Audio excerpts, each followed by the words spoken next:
Michael Malice here. Let that be your welcome for the next hour. We have with us one of my favorite people, Dave Landau, comedian, co-host of the Anthony Cumia show on Compound Media, where I also have a show, Nightshade. People love these crossover episodes. They love it when I talk to funny people. This is the first time I'm doing an interview where I have absolutely nothing planned to ask, because it's just like talking to you. It should go well. Yeah, it's just this debacle. I plan nothing every day, so it's good. So something people don't understand is I'm friends with a lot of comedians, right? And they're funny, talking to them one-on-one, and then you see their act and you're like, oh, wow, you're really talented, and that's funny on a whole other level. I saw your set for the first time like a couple weeks back. Yeah, you came to Gotham. Yeah, and it blew me away. Thank you. And that thing about, is it inappropriate to ask a comedian to do some of their material when you're one-on-one? No, I don't think so. I mean, it's weird, but I can navigate it. Well, your opening joke about people being proud of their kids with the pictures. Oh, yeah, my wife has a friend who shows pictures of her kid to everybody. Just look at my kid, picture my kid, relax. It's been 2 years. You're not going to find him. I love that so much. Thank you. And you have this very sweet affect, and you come out. I try to look innocent. Yeah, there's an innocence to it where that's what I like to do too, is walk out and just catch everyone off guard with just child kidnapping material, and then you can kind of go anywhere from there. And possible rape and murder. Yeah, you never know. And then no one ever will, because they're not finding the kid. Exactly. Except the head. Maybe, hopefully. Yes, and then it lets me go into a very true story about when I was almost picked up when I was 10 years old, and the only reason I didn't get into the car was because he had shitty candy. Like, I would be dead if he offered me anything else but candy. You don't know that you'd be dead. You could be AIDS-ridden. That's true. I could have had a nice evening. We don't know. Yeah. He could have just taken me out. All right, Mr. Funny Man, tell me a joke. What's the difference between a baby and a bag of cocaine? What? Eric Clapton would never let a bag of cocaine fall out a window. Because his kid's dead. Fell out a window. That's why he switched to Macs. Yeah, because he had a problem with Windows. That's right. That's a Neil Hamburger Oh, joke. I love that joke. Yeah. So what made you get into? Where do you get your ideas? My friend Jay always wants me to do that Norm Macdonald thing and ask people, where do you get your ideas from? Your ideas? Oh, they just pop in there, Norm. Everywhere. I guess it's all pulled from my own life to some degree. Like, ever since I was young, I loved laughing at shit that you weren't supposed to, like the stuff that as a Catholic kid would make me feel extreme guilt, like truly tasteless joke books. Like, Glad you're not. Yeah, I would go right to the dead baby section, and I'm like 7, 8 years old at this time. And then when I was real young, I was really into rap. I had a lot of Eazy-E and NWA and stuff. Did you rap a lot of young girls? I did. I was almost rapped by this guy, but he had bad candy. Yeah. Yeah, but I loved like Eazy-E and like that song Merry Motherfucking Christmas. I remember being in second grade and listening to it on my Walkman on the way to school. And you were able to buy them. I think it was just like pre-parental advisory. Yeah. So, yeah, I mean, we were just kind of allowed to go wherever we were. And I always was fascinated by really inappropriate stuff. And then my life kind of went that way. And now I just kind of pull from shit that's happened in my life, So you've been sober for how long? I'd like to say 10 years, but my last drink was May of 2014. Oh, what happened there? I got kicked off Last Comic Standing for offending Roseanne. Oh, yeah. How do you offend Roseanne? You make a tampon joke that she doesn't get, then you tease her for not getting it. Oh, God, wait, I did not know this about you. Yeah. Wait, was this on TV? Yeah, it was on TV. Well, they televised the edited version, which made it look like the audience didn't get it, and then Wanda Sykes and Paige Hurwitz were nice enough to put out the real version where the audience loved it. Okay, so tell me this joke and the story. Well, the joke was just, I can't remember how I got into it, to be honest with you, but it Probably was... through the lips. Yeah, that's what I do. Yes, literally. The joke was something along the lines of, I remember the first time I saw a string hanging out of there, I was like, oh, good, you caught the mouse. Oh, God. Right? So just this inappropriate joke that I could barely pull off for NBC, but I wanted it on there because Keenan Ivory Wayans was on the panel, and it was very much like a derivative of like an In Living Color sketch. Right. Like, he's irreverent. I wanted to throw it out there, and he's one of my number one heroes. And he loved the joke, by the way. Okay, we get it. You love black people. Yeah, I know. I'm just on the Cumia show, and if I don't apologize constantly for us, I don't know what to do.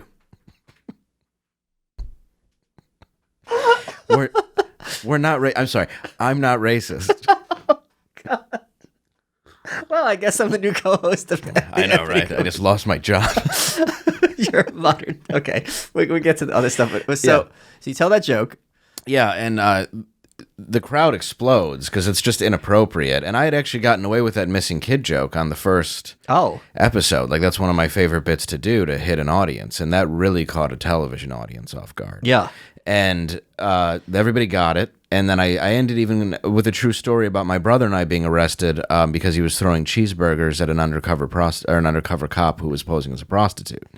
So during this bit, she didn't get it. And the crowd starts yelling at Roseanne, like, the meaning of it, and I was like gently teasing her. What do you mean gently? Let's you know, you're kind of the one. Let me be deciding how gently this teasing is. I know about teasing. Well, you have to look at it this way, though. Like, we're in front of millions of people, supposedly, and then you want to advance. Sure. So I don't want to shit on her. Of course. It's Roseanne, who was hilarious. Yes, insane. And I like Roseanne. Yeah. And she really loved me until just this moment. Okay, so she turns on people on a dime. That's a crazy thing. Yes, but then she also, at the end of it, was like, "Oh, you're great, I love you," and then I wasn't on the show anymore. Okay. But I don't remember exactly what I said. I think I just explained it to her, like, in different ways. Like, I don't remember the exact wording. It all just happened so fast. If you have to explain a joke, that's a problem. It's either your problem or their problem, but it's a joke. This is the line. I think I cut this from my book. I said a joke is like a kid. You can't take it apart and put it back together and expect it to work. Yeah, you used the, what was the joke? It was a good one, too. I have a bunch of them. Yeah. Like what, the crib death one? The crib death, yeah. I got that from Jackie Martling. I stole it from him. Okay, yeah. What I think when it's everybody in the room gets it but you, it's Roseanne. Yeah. So, I mean, I'll take my, I've done a million jokes. I thought the string was white. Yeah. She forgot her Ambien that day. She might have always used pads. I don't know her personal hygiene. I assume it's not great. But I tweeted at her once. I literally completely forgot about this until now. This is one of the first times I had a celebrity interaction.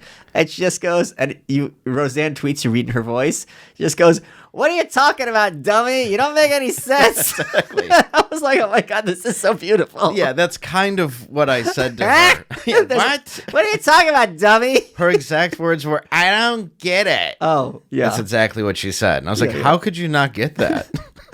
I think my she meets her period. Yeah. She meets her period. Oh, she absolutely did. I think.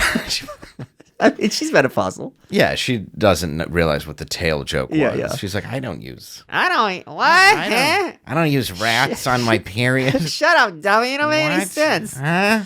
Oh, you look like a gorilla. The other time I actually got Roseanne to get in a fight with Deborah Messing. Did you really? Oh, yeah. I love this. God, you're good at trolling. This was early in my trolling days where I'm like, hey, Roseanne, can you believe what Deborah Messing is saying about, like, Israel? And Roseanne's like, why is she saying that? And Deborah Messing's like, why is Roseanne yelling at me? This is all still there. Probably lost Deborah Messing all that work until she got Will and Grace back. Yeah. They're like, oh, you hate Jews, do you? Enjoy Hollywood. Good luck. Good luck with that. Yeah. Oh, you hate having sex with little boys. So good luck with that. Yeah, good luck. You got to join the club and get in there. What I want to ask you, though, is if you're someone who has always had a dark sense of humor. Yes. Right? And wait, we never talked about the drink. Why'd you have the drink? Oh, I was just massively depressed.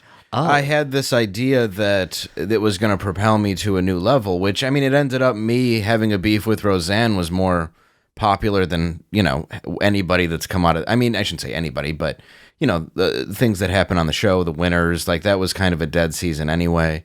Who was the winner that season? I don't know. Oh, you do know. No, I do. I'd have to think though. Rodman. Dennis Rodman? No, not the Dennis Rodman. Rodman. He's a comic. He just goes by Rodman. Is that his real name? I hope not. Okay. It could be Rodnet. It could be like his first name's Rod. His last. That's not the crazy. No, I think he could be Leon Rodman. Oh, I see what you're saying. Oh, it's just one word. But he goes by one word. Oh, okay. Yeah, he's like mononym. Elvis or Cher. Yeah. Or Rodman. A Rodman. Yeah, But Rodman. we won. have a Rodman. That's the thing. That doesn't make sense. It doesn't. And I would have really preferred Lachlan Patterson or one of the other people. I think I've seen Lachlan Patterson. I think he's very funny. He's really funny. Yeah. And I'm blanking on the other guy's name also, but he was very funny too. Like, there was a reason so many people advanced. Yeah. And it was a good season. I mean, it was a lot of You good just said comics. it was a dead season. Now you're saying it's a good season. As far as comics, but it doesn't mean people watched it. Oh, I see what you're saying. Yeah. Okay. I mean, enough people watched it, but it's not going to explode. So you're depressed, Yes. and you've been 6 years sober at this point? Yes. So you knew... 2007, so yeah, 7 years sober. So you knew that that's Or no, not... 2009. So, yes, 6 years. Okay, 5 years. This is a I good don't know non-accounting math. show. Anyway, listen, you count drunk. here. You stupid drunk. He's got his vodka. He brought his own Listen, vodka. I have- He brought his own vodka. I have wet brain from years of abuse. And also years of use. What years I'm talking? Okay, if it's 2014, I got sober in 2014. 2009. That was the It's meth 5 year. years. I was 5 years sober. Explain that psychology, because you're 5 years. You were in AA, right? Correct. You're in. So it wasn't just like you went cold turkey. You have a whole philosophy. You were living the values. You know, you were putting in a lot of work to maintain your sobriety, and you're going to meetings, and in those meetings you hear people who relapse, and they're all like, "I knew better," blah blah blah blah blah. So, Yes. So And a sponsor named One-Legged Bob, who burned his leg off in a fire. You know, so on heroin. So like, I have people in my life I can call. Right. So it seems to me that this is the whole point, well, not the whole point, but one of the big things about AA is that they have all these fail safes. Absolutely. Like if this doesn't, like with guns, right? Like there's like 7 rules, and as long as you follow like 4 of them, you're safe. Like don't point it, assume every gun is loaded. Don't ever point at anything you don't want to shoot, blah, blah, blah. So even if you mess up a bunch of them, you're still going to be fine. So with AA, there's going to be like, okay, before you get to a drink, there's like this whole worksheet you're going to have to ignore. Right, but if you want to kill yourself, the gun... you were that bad? Well, yeah, but the gun, I'm even using that analogy, you're no longer going to go, well, what are the 7 gun rules before I put this in my mouth? Oh, so you were trying to do self-harm. Absolutely. Oh. That's how I've always dealt with pain, I see. was through basically taking myself out of existence. I was never not that I wasn't a fun drinker, people will say that I was, but I was definitely a blackout drinker. I drank to numb everything. So I started feeling massively depressed after, because I thought it was going to be this big thing. I mean, I went from staying in a hotel, I'm in LA, I'm on a reality show, and then it's all done in an instant. Right. And it was kind of heartbreaking, because I wanted to be... Did they tell you you're done? How'd they tell you? They brought us out and they put me center stage, like I was going to win, and then they didn't call my name, and they kind of they eliminated me that way. Wow. And then I went from like thinking I was going to advance to the top finals to talking to a harm prevention counselor. Yeah, I do, because Survivor does that too. Yeah, in the basement of the Ricardo Montalban Theater. So that harm prevention counselor was a fraud, because they didn't do their job. Oh, absolutely. Well, I mean, all she said was like, she goes, are you thinking about killing yourself? Are you hurting yourself, is what she said. Thinking? Yeah. I'm thinking about pussy. I'm going to hurt myself. Yeah. Well, in my honest opinion at the moment was, I can think of better reasons to kill myself than being on NBC. That was my exact response, and she let me go. I mean, if you want to get out of it, you can. Sure. You just need to pretend that you're okay. But it weighed So on you me. consciously... Oh, so at that time, it was still shock. So it didn't fuck with your head yet. Correct. Okay. So it started weighing on me. And once you decide you're going to have a drink, it slowly builds. You make that decision, your subconscious comes out, and slowly it's going to happen until you take that action. I mean, it's not like you relapse, at least for me, in an instant. You kind of build it up until you're ready to do it. The more pressure it builds, and to give you an example, you can't control when you finally give in. I was at a baptism, and there was a keg in the garage. So I'm at a baptism with my wife's entire family there, and that's the moment that I chose relapse. Please tell me you didn't hold that baby's head underwater just to watch the bubbles come up. Not water, the baby pool outside. Well, long story short, we bought a very small coffin, and I haven't talked to them in many years. No, I grabbed a... They're surprisingly expensive. Yeah. I said, look, you're going to save money on college. And they said, that's true. I'm glad you could find the silver lining. Besides, she was a girl and Yeah. she was ugly. You're doing us a favor. They hadn't even cut the price tag off the crib yet. It was returned. It was all good. I mean, really, there were a lot of benefits. And she became retarded after she was vaccinated. Yes,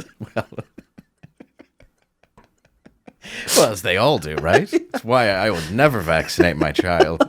I don't want to be all downsy. And I'm only going to circumcise the girls. Of course. Right of the clit. God's punishment.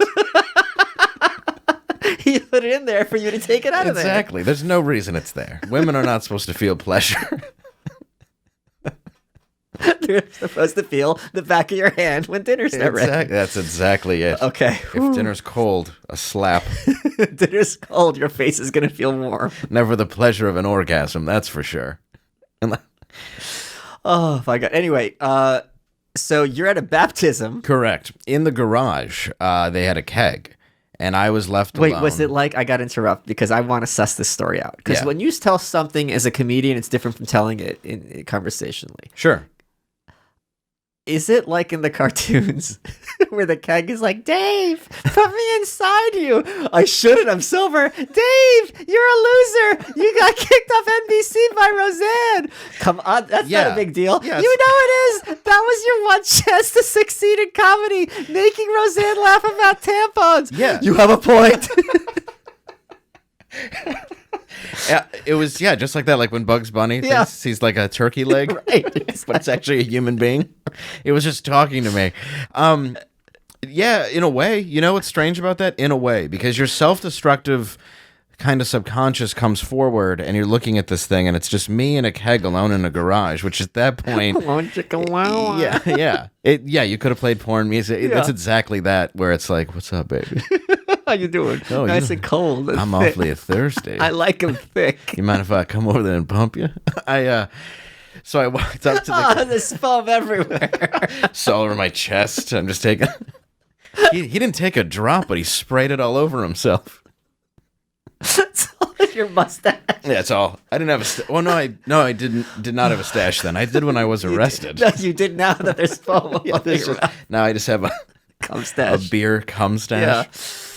Oh. I filled up one cup and I sipped it and I was like, yeah, that's what I need. And then I filled up two, and before I knew it, I had about 14 beers. And And you're a small dude. yeah. And well, when I used to drink, though, I mean, I first drank for fun, but I eventually drank to stop the shakes. So I kind of started where I left off.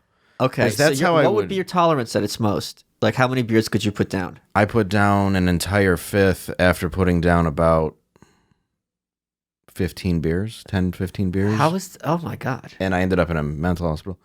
But yeah, that was... I mean, I could walk around easy with a 30-pack of Busch and drink the whole thing, and because that was the shit you'd buy when you were young. Yeah, sure. So yeah, I could drink that in an evening. Like it was. Would you be passed out? Eventually? Yeah, okay. So you're drinking to get drunk and to Yeah, yeah. dude. Like I would wake up a lot in my driveway and shit like that, just laying on the ground. The neighbors looking at me. Yeah. What the fuck you looking at?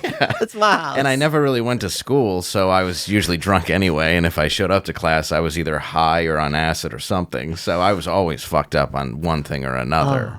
So I started right where I left off as far as alcohol goes. And yeah, I got fucked up because I wasn't, it had been 5 years. I wasn't prepared. Sure. So Was that the one day you drank, or you relapsed? I stopped the next morning. You are a lucky man. I am. Yeah, I very much. You are a lucky man. I realized what I had done. I realized it was better that I had done it in front of my family than out on the road, because I don't know how that could have went. Wait. You were drunk at the baptism? Oh, yeah. How drunk are we talking? A lot of beers drunk. Are we talking everyone knows you're sober and now all of a sudden Dave's drunk? Correct. Well, tell me that story. Well, my father-in-law... Why? Is that a little person with a flashlight? Is there a ghost hunter show? I think it's Lewis's son. They were camping. Oh, okay. Yeah, I was hammered, and obviously the other family, my in-laws, are gossiping, and I got my father and mother-in-law like, is Dave shit-faced? But I mean, they're both old school Polacks. He worked for Ford, so I mean, drinking beer isn't exactly the worst thing in the world to them. Sure. And my wife kind of got me out of there and brought me home before anything got worse. Was anyone crying? I don't think the baby, but I mean, I was holding it down in the pool. Well, how do you know if it's crying then, stupid? The bubbles. Babies don't talk. What, it's got to be tears. And some never will. I can name one. Little coffin. Who knew that they make them? What is like toddler size? Yeah, about. Yeah, they didn't have really any real baby ones. Yeah, we had to fill in part of the coffin with feathers. It was a real mess. Jesus Christ. Amazing. Yes. So you wake up the next morning, were you hungover? Yeah, very. Like, I've done a lot of damage to my liver. My enzymes are still high, not as bad as they once were, but as I've been sober over time, it is rejuvenating itself. Okay. But I definitely, I mean, my liver was definitely still pretty damaged at that point. It's still damaged, but it's not to the alcoholic hepatitis level that, it had breached at one point. I had a friend who had hepatitis, and they were getting an experimental treatment. And the way they had to do it, they had to get a core sample of their liver. Mm-hmm. And my friend didn't have money, so they went to NYU Medical, whatever. So this kid, whatever resident, is trying to do it. They've never done it before. And they basically take a needle through to your liver and pull out a core sample. Right. And it's this huge needle, and it's also thick because you're not just getting blood. And blood's pooling behind my friend's back. Oh, Jesus. And they had to keep doing it because they weren't getting it right. And at one point, they told my friend, it's okay if you scream. Yeah, thanks. Scream. Scream. Scream. It's okay. It'd be a weird thing for a doctor. It's all right if you scream. I like it. Why do you have an erection? Scream. Yeah, mine was more like cirrhosis though, where it was borderline that, and I don't think I was turning yellow at any point, but who knows? I mean, so you're hungover, you wake up, and you're like, holy crap, that was a mistake. Oh, fuck yeah. I immediately was embarrassed. I went to a meeting. I went and tried to get my shit back together. And what was the reaction at the meeting? You start over. Okay. You don't have your chip anymore. You start. Do they take it physically back? Yeah, I mean, if you give it to your sponsor, but I mean, it's meaningless if you keep it in their eyes. I mean, I think that... Did you give it back? I did. But I also I think that part sucks, to be honest, though. If I'm going to be honest with sobriety, I think relapse can be part of recovery for people. Sure. So to pretend that you didn't do something for 5 years is kind of shitty. That all goes away. But yeah, you start at your day one chip, your 24-hour. Wow. That sucks. It does, I've had this chip already. Yeah. Did you wait? You have to give back all your chips then? Basically, yeah, and I had them in a little box. Did they take the box too? Well, my wife broke it, so it was... She wasn't happy either. Yeah. So, yeah, it was... they were already on the floor. Huh. Interesting. Yeah. Wow. So... Oh, my God. So, okay, so... I completely lost our train of thought. So there's this little coffin full of beer. Yes, there's a coffin full of beer and my AA chips. They were buried with the child. Because both have no value. Exactly. Both meaningless now. And unloved. It could have meant something. Yeah, but nothing. Now. Cremated. Probably. Who cares? Yeah, well, yeah, it's easy to cremate that. You just need a lighter. Wait, so, all right, Mr. Funny Man, tell me a joke. I guess in honor of you, what did the Jewish pedophile say? You are welcome. Hey, kid, you want to buy some candy?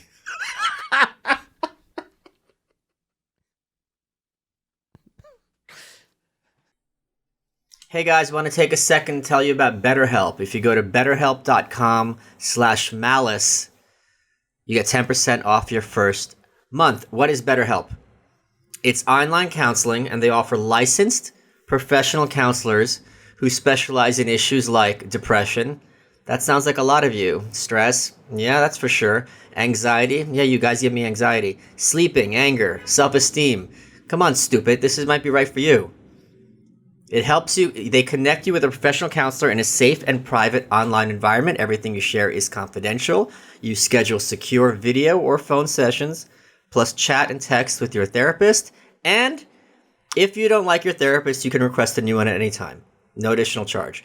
You fill out a questionnaire, helps them assess your needs, and you get matched with a professional counselor. If you go to betterhelp.com/malice, you're going to get 10% off your first month.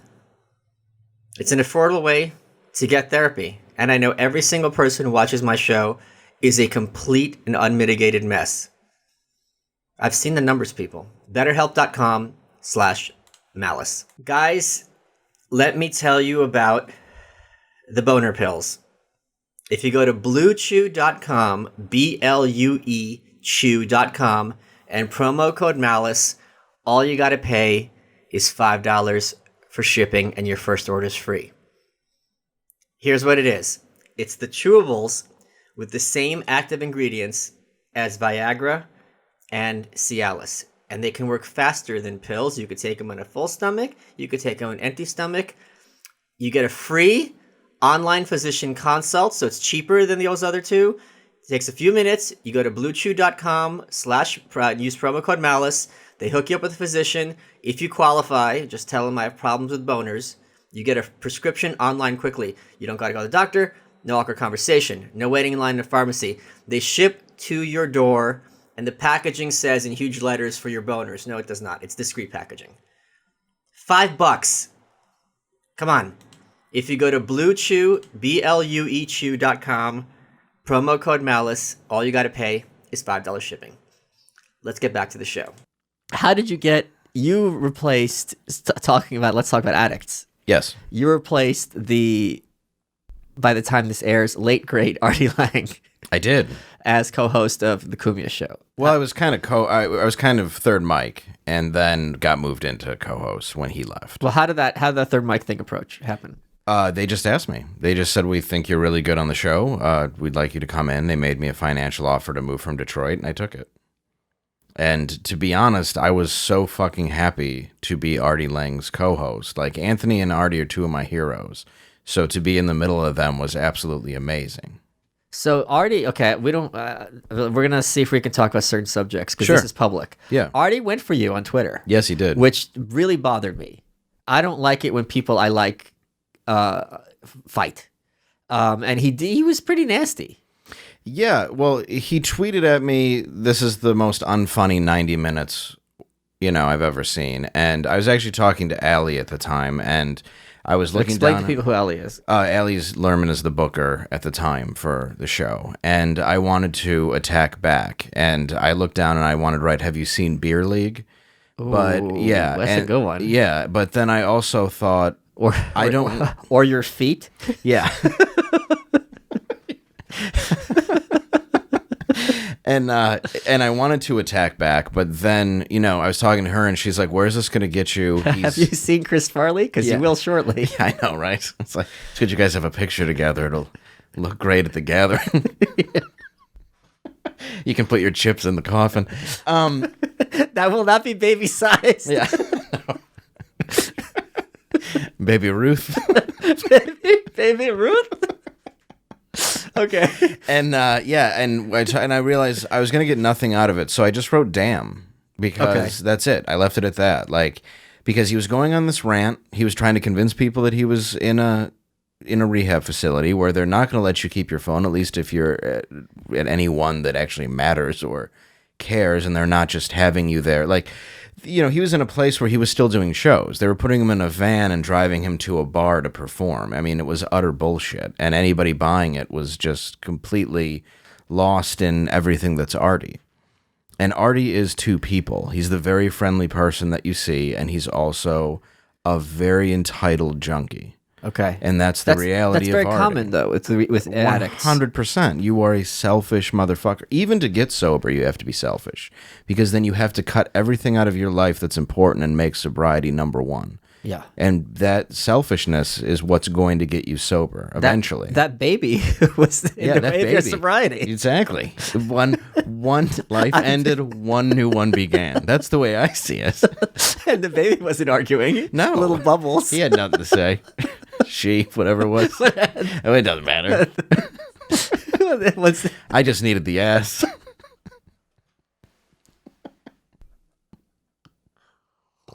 Okay, wait. So you just again on Compound Media, we are not pedophiles.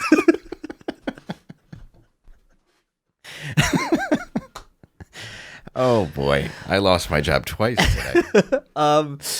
Okay, so so you know what's going on? That this is already on a drug tear. Oh, I knew when I saw his knuckles sitting next to him. I mean, I knew. What is that? How so? He had his knuckles cracked open, and he would put gloves over it, and it's because he was putting heroin. Oh my god! And I don't think most people realize that. No, we don't know the cues. Yeah. Yeah, and I did that. I knew, and I would go into the bathroom. Why the knuckles would you do it? Just because it was cuts, you can get it in, and his nose was destroyed. Well, his nose. But I'm talking about you were a heroin user. I was not a heroin user. I was a pill user. But how did you know? So you said you did it yourself with the knuckles. Oh no, I had friends that have done it. Oh, I know friends in NA, and I know a lot of people that have abused opiates. I mean, it's almost impossible, including myself. I was addicted to Vicodin. Wait, so if people don't know, NA is people who are N words. Secretly. Correct. It's a lot of wiggers that just kind of you show up and you got a hat sideways on and a gold chain, and you're like, "What's up?" I think Lewis is in that. I'm sorry. It's he's actually in PA. PNA. Puerto Ricans who think they're N-words anonymous. All right there, doggy. Yeah, we do a lot of most of our talks are freestyle raps. None of them are very good because we're white. I'm 80 days off the mic. Okay, wait. So you knew that the nose was an obvious one, but yeah. So I knew it had to go in somewhere, and I knew he didn't shoot it. How did you know he didn't shoot it? He never had tracks, from what I could see. I could be wrong. Maybe he did, but he's always said he hasn't shot it, and I do believe him. I think because I had a friend who died recently. He was beaten to death over $30. Oh my god, that's terrible. And his entire body was track marks. I mean, once you get addicted, my brother saw him begging for money on the side of the road on 7 Mile in Detroit and was like, "Hey man, you want to get in the car and go get a sandwich?" He didn't realize what happened to him. But yeah, track marks. It spreads very easily because you collapse your veins so quickly. So I don't think Artie really showed signs of that, and his nose itself showed the sign that he had been snorting it for a long time. And I knew that he was doing it through there, and I caught him in the bathroom a couple times with something in his nose, and then he would pretend he wasn't doing anything. And one day I just looked at him and I go, it's fine. I'm not a narc, despite my mustache. Yeah, it's not here. Hello, how do you do, fellow kids? I pulled this off. Gotcha. You're going with me. Like this at a high school, like 21 Jump Street. Hey, yo, where's the drugs at, B? The fuck? All right, so you caught him in the bathroom? A couple times snorting, yeah. Like you could hear it, and then sometimes he would leave the door half cracked because he was in a daze. And I never said a word. You know, I never said. I knew what he was. I knew he wasn't sober when I sat next to him every time I did the show.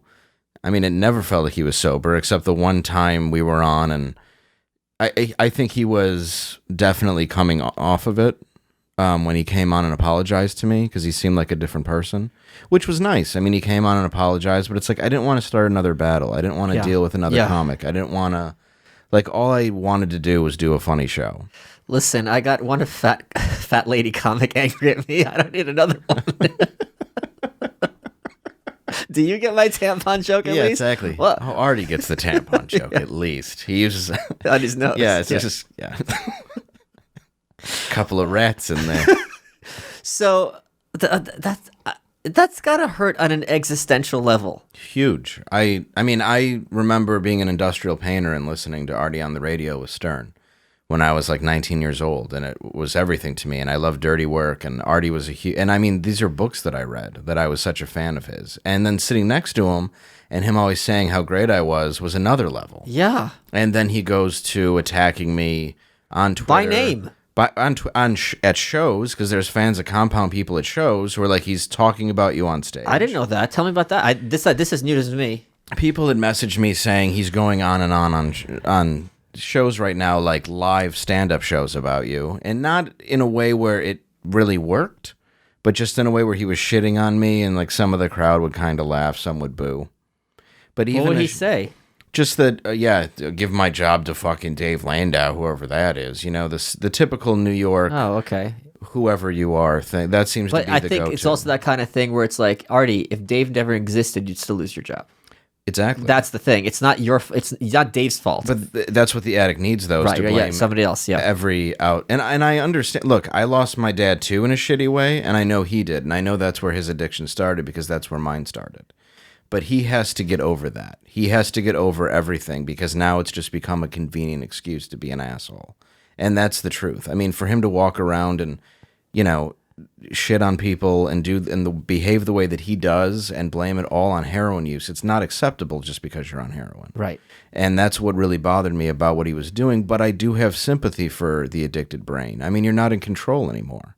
And that's why part of me felt like I wasn't being shit on by Artie. Yeah, yeah. But the rest of the world sees it as that. And that's the difficulty. Let's shit on someone that you and I are both friends with. Okay. And one of the things I love in this show is I genuinely don't know how you're going to answer this question. Okay. You and I are both friends with Bill Schultz. Yes. I think very highly of him, not ironically. I've always been a fan of Red Eye. No, because a lot of times when, Bill Schultz is the kind of person where if you say you think he's awesome, even he'll be like, yeah, whatever. Like, I've said it to him on his face many times. Yeah. And he's just like, I don't think he's being modest. I think he just literally thinks I'm joking. And I'm like, dude, that Red Eye stuff, like, I adore it. Like, my whole show, you brought that Pee Wee Herman sensibility to Fox. Like, I can't, it's totally up my alley. He's a lovable degenerate. Yes. That's what I like about him. I'm putting you on the spot. I have a friend who is in recovery. Yeah. And you know how you said you're going to see things looking at Artie that other people won't notice, right? I have a friend who's a professional fighter. If they look at a fight, they're going to see things you and I are oblivious to, stance, whatever. They took one look at Bill and said, this guy's a meth head. Did you have that impression when you look at him? Coke. Really? Yeah. So what are the cues where someone's a cokehead? Anxiety, nervousness, sweaty, shaken, losing weight. But he's always been skinny. Always talking. Okay. Yeah, but I mean, I thought, I hope he doesn't hate me saying this, but I thought cocaine. Okay. His mouth isn't rotten out, but a lot of times that with meth, that's so before I even asked this, you looked at him and you had that impression. This isn't me. This isn't you right now guessing. This is something you thought in the past. Yeah. Oh. I won't lie. Oh, okay. Wow. But I won't accuse him of it either. I mean, I wouldn't accuse him of it either. Well, that's just, you just did. Well, true. Yeah, okay. But I know that people drink and party, so it's not uncommon for people in entertainment to drink and do coke. I was one of those people. I was addicted to coke. So I know what I looked at when I looked in the mirror for a long time. Because I would use cocaine so I could stay up late and drink. Right. And it wasn't even so much that I enjoyed it. I just wanted the power to binge drink all night. All right, Mr. Funny Man, tell me a joke. What you do is you put sour cream at the bottom of the pan, and then you can put like the beans on top of it, and then cheese, and then I break Doritos all over the top of it. What kind of Doritos? You can use whatever you want. I like Cool Ranch. Do you remember when Cool Ranch came out? It was like oh my God, we have a new flavor of Doritos. Oh, fuck yeah, I remember. I hate Cool Ranch. Do you really? I'm a nacho cheese ride or die. Well, yes. if you're at my house, I'll do nacho cheese. Okay. I don't want to be, or I'll do the other one. There's got a bunch. I'll have Cool Ranch and nacho cheese, but I'll be like, that one's nacho cheese, and that one's nacho cheese, and you got to be like, what one's not mine and what one's nachos? Like in the NA meetings. Fuck yeah, just like it, straight up. Well, because I will be wearing my jewelry and sideways hat. Let me tell you guys about Wix. Wix.com. Wix. So what they do, if you go to wix.com/welcome, you can see more about this site. They help you build websites for your clients. You start with a blank page, you design the layout, you want. You can do a custom online store. You can do a live chat. You could do a booking system. It publishes in a click. It makes edits fast. If you know how to use PowerPoint, you'll know how to use Wix.com. If you go to wix.com/welcome, you can learn more. This stuff is really user-friendly. It's really easy to use. I remember back in the day, people argue, oh, if you don't like it, make your own Twitter. Well, it's kind of like saying, oh, if you don't like it, make your own website. You can. Here are the tools. Use them. Enjoy. And go to letthatbeyourwelcome.com. If you go to the bottom, there's 10% off any premium plan. Let me tell you guys about Monday.com. So what it is, this is really a smart sponsor. If you go to Monday.com/welcome, they give you a free 14-day trial. It's an app, program, internet type thing. You track projects and you don't have to look over people's shoulders and they don't have to look over yours. How it works, you assign tasks or you take on tasks for yourself, for everyone on your team. Then they update it. So it's 3 a.m. You update it. Everyone will know, okay, this is getting done. We use it here at GAS. That way you don't have to keep checking in with each other. If I'm on the phone with a client, for example, what's the status? I don't have to be like, hey, Eric, what's the status? I can look at my Monday.com grid. If you go to Monday.com/welcome, they're going to give you a free 14-day trial. So it keeps the OCD down from the people who are managing. It gives, you want to work from home? This way your team can work at home. You don't have to all be in the same place. Because you just go to, and you don't have to get on the phone. Calling someone on the phone is hell on earth, and you don't have to do that. If you go to Monday.com/welcome, you can check out exactly how this program works. You are welcome. One of my favorite things, first of all, I love crossovers, like when when you host my show Nightshade and stuff like that. It's so much fun. When you do the show every day, sometimes things take on a life of their own, and maybe in the moment you don't realize it, maybe in the moment you do. I remember I basically invited myself on when Anthony had Milo and Gavin on. So I'm like, I got to be the fourth wheel here because this is just such a great Venn diagram. Right. That moment when I nailed Bill for stealing my Sour Patch Kids cereal on his own show, which I knew was hilarious and funny, has taken on such a life of its own that I just can't handle it. What was your reaction when you saw that? I thought it was hilarious. I mean, that and the stealing Coke from the break room. Yeah. See what I mean by Coke? I mean Coca-Cola in that case, but usually when you're sober, you don't steal soda. Right. I know. I was arrested once for it. So, do we want to talk about other feuds, or do we want to not talk about them? You can. Okay. So I know what one you're talking about. I saw the head shake. Let's talk about doing the Cumia show. Yeah. You get to meet lots. You can talk about it. Let's talk about it. I've never talked about it. Okay. Let's do it. No, I'm not here to put you on the spot. No. It's supposed to be a fun episode. Oh no, we're doing it. Yeah. Okay. I'm not it. It's a whole thing, but I'll be. Yeah. Maybe it's time I address it. It's been over a year and a half. Okay. So we're obviously talking about the feud you have with Talib. Yes. Because it's not his personality, it's his skin color that I have a problem with. And it's like squid ink. Yeah. I don't understand. Like, I come in and usually with those people, I can ask if I can touch their hair. With those people. Yeah.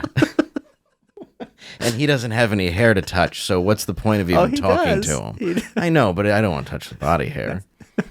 That's my only issue with him. I mean, other than that, I think he's pretty cool, but I wouldn't, shake his hand. So, okay, let's talk about the actual... Yeah. And okay, so Kevin Brennan. Yes. Now Bill Schultz, because I called him a cokehead. and Anthony. I've been going after Keith because he's a cop. Well, he is. He gave me my mustache. Turn it in. Go to high school. Give me your gun and your mustache. Pick up whatever trim you want. Exactly. Just show them the gun. They'll know what to do. So, how did that feud start? Or that antagonist? I don't know if it's a feud per se.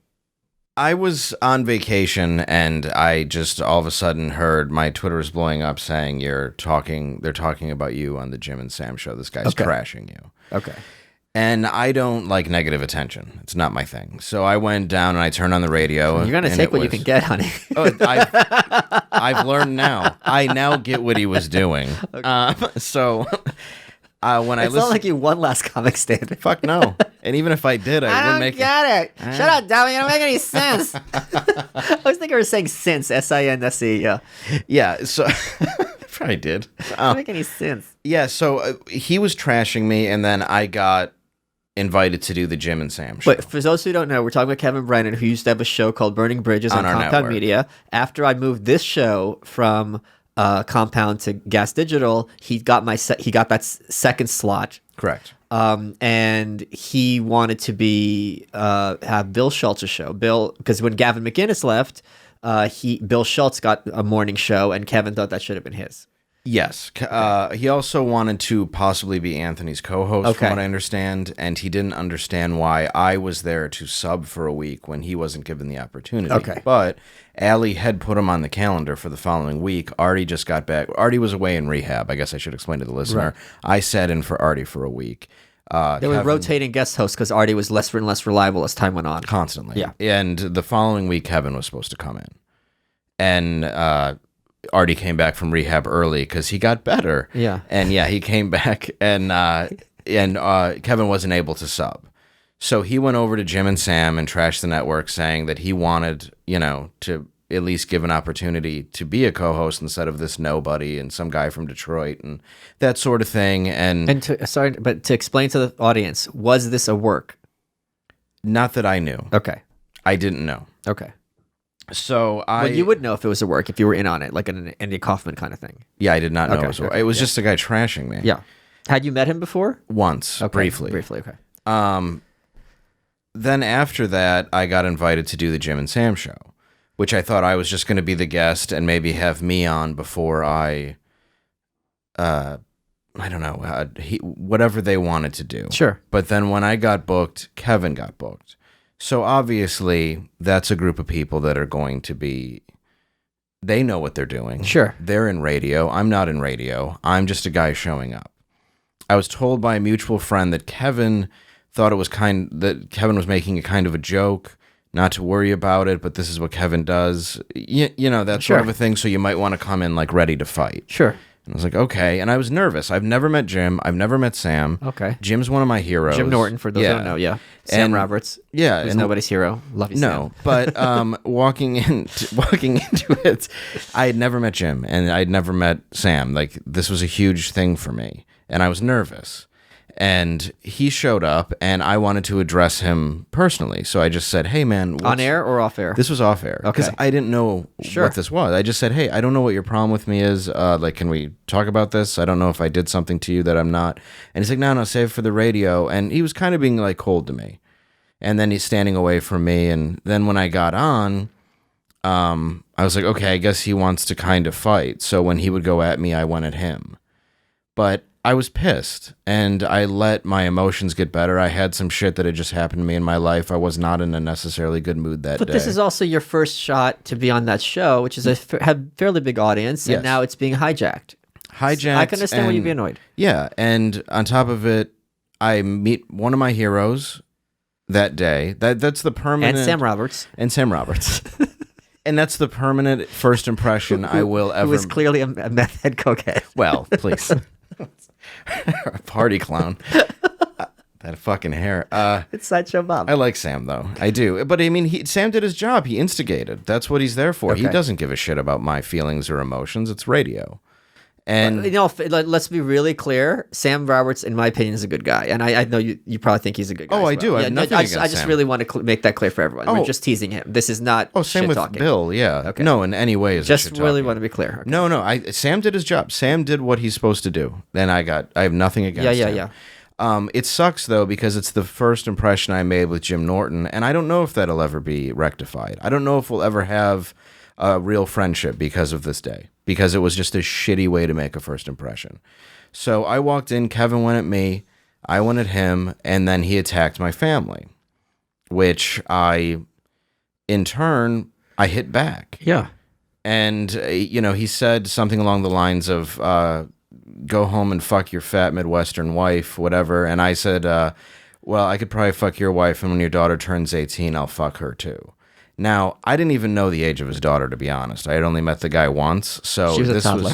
Yeah. But on the yeah, off chance he could have said like she's 25, Sure. I could have gone like, I know I already fucked something. Yeah. I was just throwing it out there because I was furious. Sure. And he stood up to hit me, and I had enough wherewithal in my head to go, look, you're going to get banned from XM. You can't get another fight. I don't want to go back to jail. I've spent enough time in it.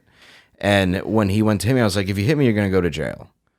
And that people took as me being a pussy because I didn't want to fight. Sure. That ended up because I don't want to fight. Yeah. At all. I'm a 37-year-old who used to smoke 3 packs a day. I'm not exactly, a fighter. Right. And you're not. Never mind. Sorry. no. My life changed in that moment because I was now open to what this was. Okay. What do you mean open? I didn't know of all the hate that surrounded the Opie and Anthony universe. I didn't know of all the pests. I didn't know about Kevin's fans. I didn't know any of it existed. And all of a sudden, death threats, people doing entire radio shows on me, people threatening to hurt my child, people taking photos of my kid off of Facebook. I was harassed for months after that. Okay. I mean, just fucking harassed. I didn't know about this. Oh yeah, Okay. like I went nuts, and I didn't use, but I came. There were definitely moments. Holy shit! I didn't realize this at all. Yeah, like I had. Oh yeah, death threats, everything, attacking me, attacking. I Like, could give me one example of a death threat, because people use that term liberally often. People, you talk that way about kids, I'll kill your fucking kid. Okay, that's a death threat On Twitter. Because sometimes people say something like, "Oh, I hope you die." That's not the same as a death threat. That's an actual death threat. What you're saying? No, pages made about my wife who people had never even seen before. Jesus Christ! So all of a sudden, people in the and my wife's beautiful, but it's like people in the they want to grab anything they Sure, can, of and they're course. like, "Oh, he got upset when he attacked." Yeah, I got upset when you attacked my family, like any fucking man would. And I went at him as hard as I could, and then when he couldn't top what I said to him, he wanted to fight. And I realize now though that I feel though I overreacted in a lot of ways. And that's what sucks is I don't think that this is like all Kevin and I'm the victim. I should have handled myself better and realized what he was trying to do. You let him set the context, and you went to his context instead of Exactly. imposing your own context. I let myself become the heel. Yeah. He wanted to make me look like the bad guy, and he succeeded. And still to this day, I get shit on and called stuff. And it's all a result of that day because people can't let it go. I mean, it was a year and a few months ago, and I've been fucked with since. And it is what it is. I mean, after a while, you just go, oh, yeah, you don't like me. You didn't fucking, who cares? You know, I mean, eventually you become numb to it. Sure. But when you first get that, it hurts really bad. And then eventually you go, well, I've been through worse. You can call me whatever the fuck you want, make all these pages. And I hold no ill will towards Kevin. I just, at that moment, I feel like I fucked up. Okay. In a lot of ways. And I apologized. And I never was apologized to, but I did. And I meant it when I said it. Well, your apology, or in general, one's apology shouldn't be contingent on another person's apology. You do it for yourself. And I agree with that. And that's another thing you learn in sobriety is you can apologize to somebody and you can do your step. And it's not up to you to get forgiveness, though. Yeah. And for that, I did apologize for what I said because I think that I hit very, very low and lower than I've never attacked someone's family. I think it's beneath me in that sense. So, yeah, it was a shitty day. And then after that, Jim and I, we've done great radio together. We get along, but I mean, there's no getting past the first impression. Yeah, of course. And my first impression to Jim is me overreacting on his show. And my first impression of Jim is being set up, regardless of if he says he did or didn't. Kevin was brought on for a reason, and that reason was to create chaos, which was my debut on the show. So even if it wasn't meant to have what happened, there wasn't enough respect for me to just do an interview at the time. So what was your reaction then when you saw him going after Bill Schultz recently? He was doing it then. Yeah. He had a moment where, he was doing it then and trying to fuck with Bill and going to where Bill was like eating and there was like a video. I can't remember. Yeah, across the everything. street. Yeah. Right. I wasn't surprised. I mean, that's what he does. He kind of just attacks people. I mean, Gary Goldman threw him against a wall at the Comedy Cellar. I think he goes at people in a way that he thinks is tolerable. And sometimes other people don't have that same reaction. But now that I get that he's trying to get attention and just create entertainment, I have a different perspective of it. I mean, he's doing it for entertainment. It's not personal, even though some people will take it personal, especially their family, their job, like Bill did. And I find it interesting that when Bill said, okay, well, I have this tape of you saying the N-word a bunch, why don't I send it to Patreon? And he acted like the victim. Like, I can't believe this would happen. It's like, well, you tried to get him fired, but when he does that back, you have all these people saying, well, it's Free Speech Network and blah. It's like, well, if you're going to play the game, you have to expect that other people are going to respond in kind. And that's what Bill did. Well, Bill didn't. Bill threatened. I don't think Bill he actually never did it. No. Yeah. And I even talked to him. He's like, I'm like, dude, there's no reason to do that. There's no reason to take away a guy's livelihood, you know, and that's just my opinion. I would never want to take away his Patreon. It's something that he's worked for. I would never want to see that. Yeah, I don't get, and not everyone has to work like I do. I don't get publicly campaigning to get somebody fired for the simple reason that it's not effective. 100%. And it kind of just makes you look petty. Yeah. You know, if that's the only thing you have to do is try to take something away from someone else, it's not a good look. Yeah, I think the idea that if Bill's show wasn't there, like his show would be on 4 days a week, I don't think that's accurate. And so for those who don't know, Keith the Cop, you know, Kevin left Yes. Compound Media, and Keith, who runs Compound, was on the couch on your show, and he was just like, look, here's the deal. We're a subscriber-based show. It's a paywall. Yes. And you know, adding 2 more days of Kevin is not going to bring in more subscribers because we have the Kevin fans here already. Whereas opposed to 2 more days of someone with an audience would bring in more subscribers because some of them are going to bring their people over. So Hence he's like, the Jameson show or Brian Johnson coming over. Yeah, so he's like, it doesn't make sense to give him 4 days as opposed to, and I think the whole point is that Bill's show and Joanne's show, Morning, which we and I both have been on, and Ralph's been on a lot, is more of a like a morning chat show where you have lots of different guests and you know, blah blah blah. It's not one-on-one like Kevin does. Right. Yeah, and also Kevin had Brian on, you know, and then there's that riff recently where Brian was fired from the show, I guess. Or Kevin says he quit. Kevin says he quit. Brian said he was fired. Right, because for doing Morning. Yes, and yeah, because he did Morning, and I saw Kevin at the stand, and he was saying that he wasn't fired. So I don't know, you know, and it could be, but his whole thing is burning bridges, so that's kind of it. Like, that's going to happen when you're in business with that. And I don't know if he'll come back to Compound. I don't know how much of this is even an act in his mind. Right. I just kind of only solely focus on my show because adults with this level of drama just drive me fucking nuts. Like, there's a real world out there. Right. And I just think it's all very petty, all of it. So what's your favorite part of being like the co-host of that show? Sitting with a guy who is possibly the funniest man in the world. Yeah. I drove around for a decade doing stand-up and listening to the Opie and Anthony show, and now I'm sitting next to that guy making jokes and making him laugh. And I'd say that. So you listened to the Opie and Anthony show for a very long time. Forever. Right? Yeah, from the moment I could. And now you're a co-host on Anthony Cumia show. Yes. Did you listen to all of Opie's podcast? No. I thought you said you were a fan. Of Opie? Of Opie and Anthony, yeah. Oh, I listened to... Oh, did I... Anthony. And Jim. Not a fan of the Opster? I am a fan... God damn it. I don't want to lie. I'm very good at being honest.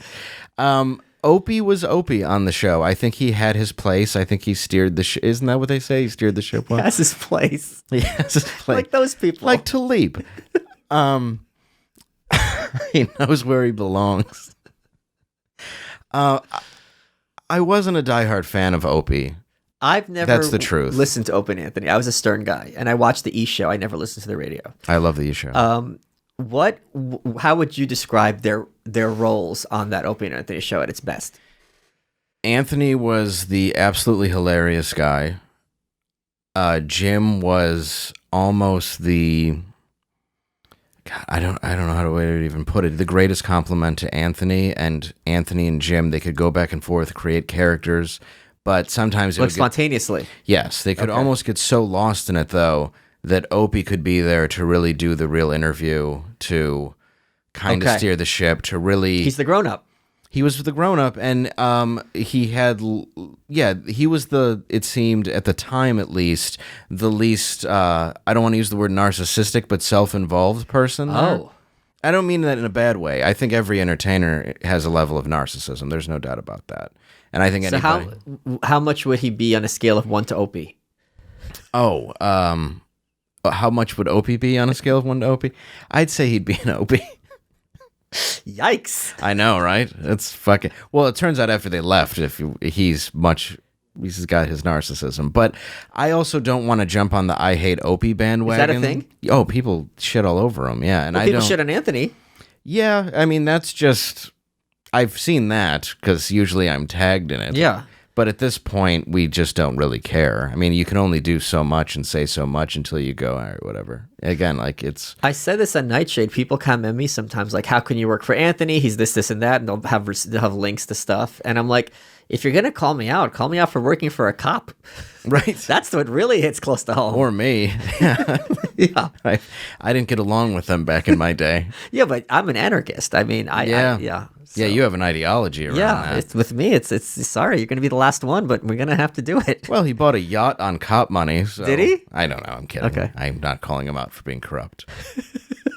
Okay, let's Speaking of so you're here to announce your new show, Burning Bridges. With Yes, Dave it's called Landau. Burning Bridges with Dave Landau. So it's Cumia, Opie, Jim, Sam. Keith, I get Bill. along with Kevin now. No, I mean, I think though once the show disbanded, you realize that Opie was kind of the narcissist and that Anthony and Jim were the regular guys. Okay. And that's something that I found interesting because as a listener versus meeting the actual people, I've never met Opie, but I've seen the way that he reacts and talks to people. And, but yeah, the way that Opie, it's a different thing, and I realized that it's not exactly the dynamic that I thought it was, but in its existence, in its heyday, it was brilliant radio. Okay. Huh. Did I backpedal enough out of that? No, I'm just curious. I mean, do you think this is something that changed over time?